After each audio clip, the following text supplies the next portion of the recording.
There were days, no, years, where perfectionism slowly killed me.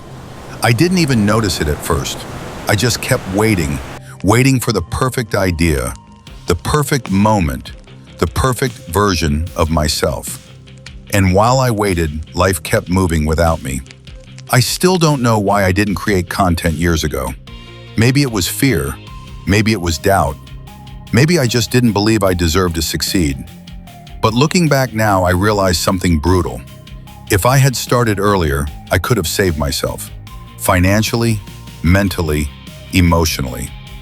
I always wanted everything to be perfect, but perfection turned into paralysis. I stopped before I even started. I doubted my abilities so deeply that I convinced myself I wasn't ready. Not yet, not today, not this version of me. But now something has changed. What I'm doing today feels like a rebellion, a revolution against my own thoughts. The same thoughts that held me hostage for years. When I write now, I write with fury in my chest. I feel every second. I feel the pain and the relief at the same time. Every word is a scream. Every line is a step toward the person I'm trying to become. I know this script won't be the greatest in the world. I know this video won't be perfect. But I'm writing anyway. Writing to stay alive, to stay sane, to rebuild myself from the inside out. Because I want to be a better human. The human I should have been. The human I dreamed of becoming.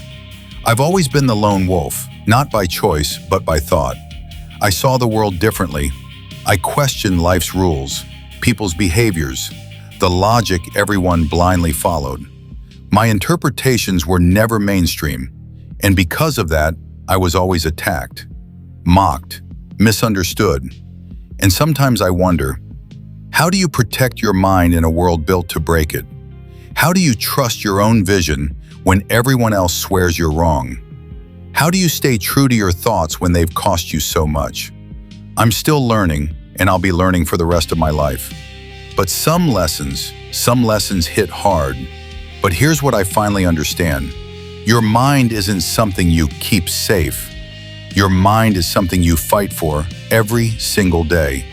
Because the world won't stop trying to reshape you into something easier, quieter, more acceptable. People fear what they don't understand, and they attack what doesn't match the script inside their own heads. But here's the truth nobody tells you. Being different isn't a curse. Being different is your competitive edge, your gift. Every person who ever changed anything in this world started as a misfit, a lone wolf, a voice talking against the noise. And maybe that's why you suffered, not because you were wrong, but because you were early. Perfectionism wasn't your enemy. Fear wasn't your enemy. The real enemy was silence. The silence you lived in when you didn't create. The silence that made you think your thoughts weren't worth sharing. But now you're breaking that silence. You're writing. You're creating. You're breathing again. This isn't just a script. This is you reclaiming your mind, rebuilding your identity, and rewriting your story. Being a lone wolf isn't about isolation. It's about clarity. It's about seeing what others refuse to see because it scares them. A wolf walks alone not because he hates the pack, but because the path he must take is too narrow for anyone else. You feel like the lone wolf because you question things others never question. Most people swallow the world as it is. You dissect it. You flip it upside down. You ask, why, when everyone else says, okay.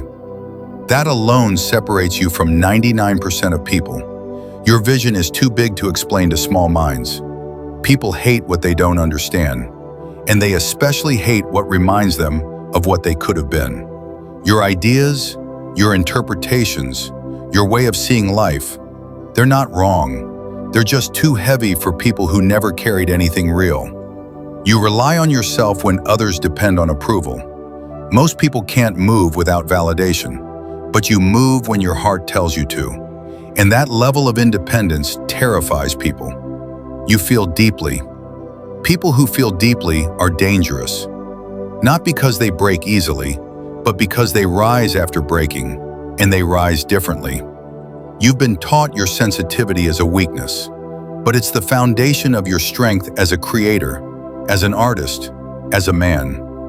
You carry battles you never talk about, and nobody sees them. Nobody hears them, but you fight them anyway. But here's the plot twist.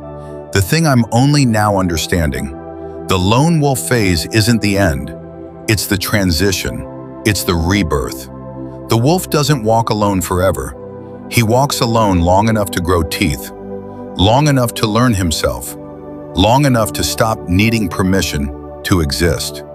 And once he becomes who he was meant to be, he returns to the world, not to belong to it, but to lead in it. This is where you are right now.